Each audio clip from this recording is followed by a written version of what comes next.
how do you get over the paralysis of analysis? So someone who analyzes things way too much or overthinks way too much. And then they just get paralyzed. Well, as Panache Desai said, he said, life happens when you move. Stagnation happens when you die. You got to participate in your own rescue. And at the end of the day, you're living in a body that's going to die. So what you have to decide is what you're going to do today to get from where you are to where you want to be. Because you're going to die eventually. It doesn't matter what you do. You're going to die anyways.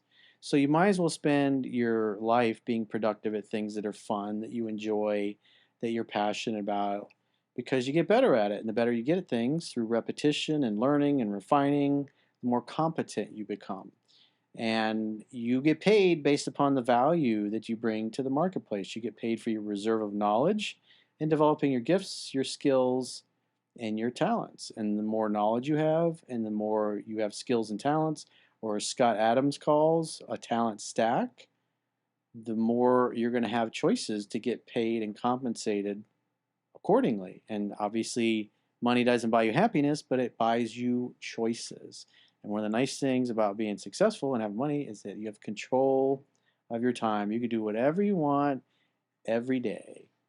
And like working with you guys, it's like I try to give you guys the freedom to, I'm sleeping in today, I'm working today, I'm going out of town this week or whatever. It's like, I share that with the people in my life and the people that I work with as well, is because you're going to do your best work when you're relaxed. And if I can do things to help keep all my peeps relaxed, they're going to be at their best. Because if you're stressed and you're making decisions, your decisions are inefficient and they'll bring about more stressful conditions in your lives. Yeah, I mean, I think we're just honestly really obvious answers. Like, oh, it's how to stop overanalyzing is just to do. Just stop. You have to take action. Yeah, Inaction breeds fear and doubt. Taking action breeds confidence and courage, as it was a Dale Carnegie said. You have to stop from thinking in your head, and you want to start thinking in your heart, kind of. But it's one thing. It's one thing to one thing.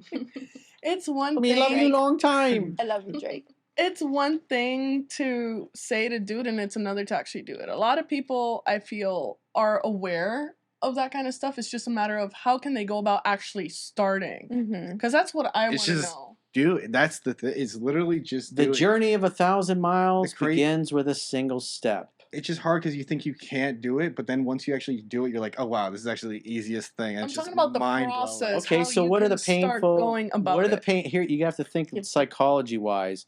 What are the painful consequences if I don't do what I know I need to do today? So, like, say you've made an epiphany and you're like, I'm going to lose 50 pounds or 20 pounds or whatever. You have to discipline yourself. And so you got to think, okay, well, what if I don't discipline myself? What if I keep stuffing my face full of garbage?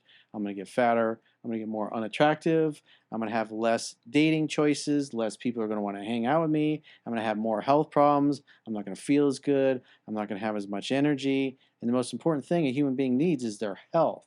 Because when you have health and you have high energy, you will take action even when you don't feel like it. You mentally feel better and you physically feel better when you train with weights and you do some kind of cardio type of exercise and you eat an alkaline type based diet with plenty of protein and nuts and carbs and things of that nature. But you give your body enough of the things that it needs to neutralize the metabolic acids to keep you as healthy as possible. And when you do that, you don't get worn down by colds or the flu or those kinds of things, and you have more energy, you need less sleep, you're more efficient because you feel better, you're willing to work longer, and work doesn't feel like a drag because you feel like crap physically, you feel energized. When you feel energized, you take more action, you're more efficient, you make more progress. Discipline equals freedom, as Jocko Willink says. It's true. Yeah, I completely agree. I think that it's very important to be moving your body, and in today's society, a lot of people don't physically move. You're sitting down a lot, you're not as active as you were 20, 40, 50 years ago. People aren't like walking. 5 years ago, we're talking about, I mean, people I in their mean, 20s, same thing. They maybe were, like for just us, a giving. lot of us worked out in high school because we wanted to look good. We wanted to get girls and be fit. And then most people, by the time they're 25, they never ever go in a gym again. And it just, But even if you look and at it, they house. even if you look at it like on a larger scale, I think like people in general are just moving less. And I mean, being a yoga teacher, I think it's super important to move your body in specific poses and ways that you're not going to move on like a day-to-day basis, because you want to move that stagnant energy. You want to make sure there's like no buildup of lactic acid. You want to like move the fascia, and just when you're doing all of this, you find yourself just feeling better afterwards. Yes, you're going to be like a little tired. Sometimes you're going to have more energy, but you'll realize that with the continued practice, you're just going to have like a buildup of more energy throughout your days, and you're going to feel better. And when you feel better, you look better and you give off that vibe. So you just need to do whatever it is that, helps you start this. What are you going to miss out on? What are the painful consequences you're going to experience? What's it going to cost you 5 years from now, 10 years from now, 20 years from now in your relationships or your body, or not meeting your dreams or making your dreams happen? How does that feel, thinking about the fact you're never going to accomplish the big things you want? It doesn't feel good. That feels painful.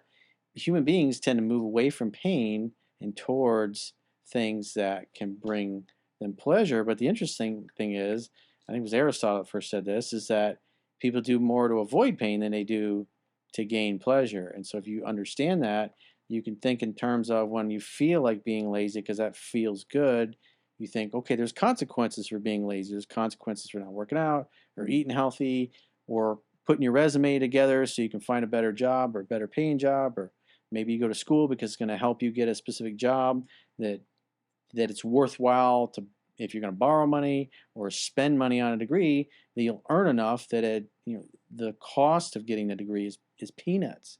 So you have to look at all of those things. You have to take some action, because if you don't have a mission and purpose that is exciting and compelling, you're not, success is making progress in life. And so if you don't feel like you're making progress, you're not going to feel very happy. You feel like you're just kind of stagnant.